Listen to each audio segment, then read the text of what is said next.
Table of contents. Introduction Act 1 Scene 1. Coming up Act 2 Introduction. A Primitive Point of View Scene 1. Paranoia Scene 2. Zed's Dead, Baby.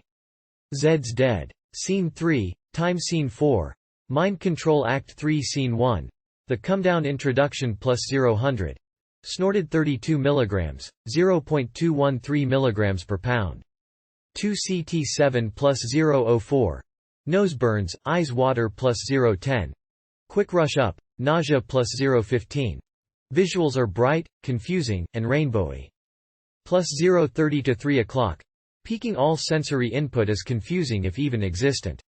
Few or no visuals or audio effects because of such confusing sensory input. Periodic swings from near overwhelming feelings of paranoia to an ecstatic babbling happiness. Much of the time, these feelings of paranoia were when I wasn't around people, and the feelings of happiness came when I was with good friends, and able to see them. Plus 3 o'clock. Able to begin to talk to people about what I'm experiencing. Plus 4 o'clock. Basic communication established. Plus 5:30. Really want to go to sleep. Act 1, Scene 1, coming up, 12:30 a.m., plus 0-100. I snort 32 mg, 0.213 mg per pound, of 2 CT7 on an empty stomach. It is not clear whether a full stomach will dampen effects. The burn is comparable to the burn when snorting DPT. I remember to snort correctly and not inhale the powder down my throat. This helps prevent the drip taste, which I personally dislike. I begin the trip feeling nervous about having too large a dose. There are only a few reports of snorting 2 CT7 and here are their thoughts on the matter of dosage. Blank. Subject A tried 15 mg and recommends 10 as a starting dose. B 15-15 circa 20, 35 8D 12-12 blank. Plus 0.04. I begin to feel the start of the extremely quick rush upwards. This quick rush, which is peculiar to snorting, has the tendency to cause nausea. Plus 0.05. I'm experiencing dry heaves. The toilet begins to melt in bright rainbowy patches so confusing I can barely see. Plus 0.10. A friend leads me to a room with a bong. Act 2. Introduction, a primitive point of view. 10 to 15 minutes after dosing I lose complete track of time. My trip begins to take on a feverish dreamlike quality with oscillations between social, happy times and darker, introspective times. From this point forward I will attempt to relate these events in the order that I remember them happening. I will try to differentiate between my own, internal scenarios, and, what everyone else saw.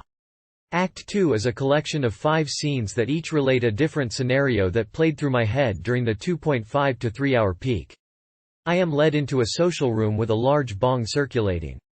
I am sat down. Act 2, Scene 1, Paranoia. Paranoia seemed to be one of the 2 main themes that the trip would oscillate between. The alternate theme is covered later in Act 2, Scenes 2 to 4. After the initial shoot up onto the peak plateau I was tripping so hard that I couldn't communicate. This feeling of paranoia would visit periodically through much of the peak. For much of the peak time, I couldn't effectively use any of my senses. However, my senses were giving me plenty of input and it was undistorted in many ways. But this was almost useless information because my mind would interpret it so quickly and perhaps recklessly, making conclusions confusing and unpredictable. These interpretations were sometimes startling when paired with very clear sensory input. The first case of paranoia that I remember was when I couldn't communicate with a very good friend of mine. I could move my mouth and speak, but I didn't want to communicate because I was scared that if I talked I would give someone else an advantage with this precious information that I would share. I felt that I was a cellular organism and the people around me were likewise cellular organisms.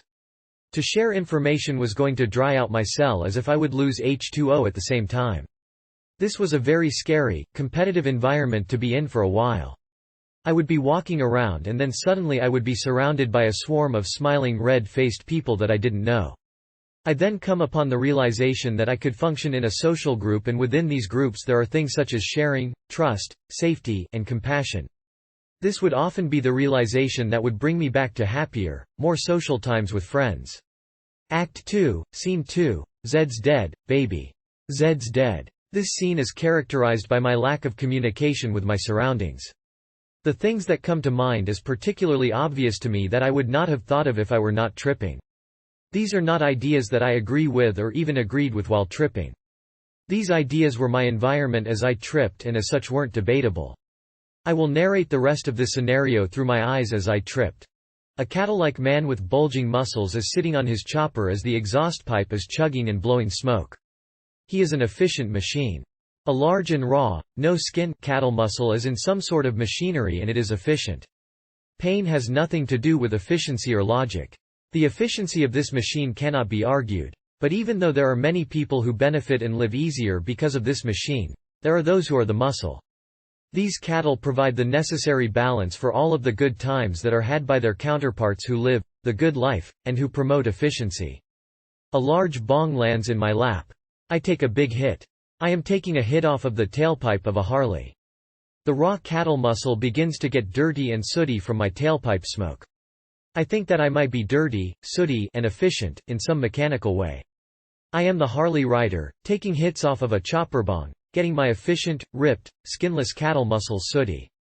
Act 2, Scene 3. This scene took place basically when I was close to completely deprived of my senses, disassociated.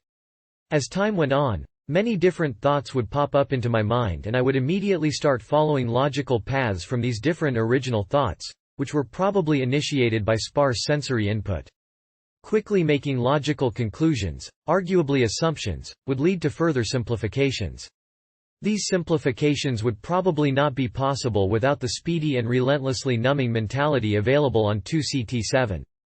Every new idea was being logically reduced down to one inconsistency. Half of space was filled with black and half with white. An infinitely small sparkling colorless line separated these half spaces. This vertical line plane was the inconsistency. However, I couldn't tell what this mysterious inconsistency might be. It was related to some idea of time, and that idea of time was stopping me from making any further logical simplifications. Act 2, Scene 4. Mind control. I felt as if I were guiding my mind through different tones of thinking. I felt as I had to work at dodging ideas that might scare me. Thoughts led to other thoughts and often for no apparent reason. There was an overwhelming feeling that before this trip was over I would have to experience every gradient in the range of consciousness. I remember being scared of 1. Having to experience being more scared than I could presently imagine, 2. Being totally rejected by my social circles, and 3. Dying. I viewed this with a disappointed but resolute attitude toward bearing the blows. It was easy to suddenly have violent mood swings because of certain fickle tendencies on some very basic emotional ideas.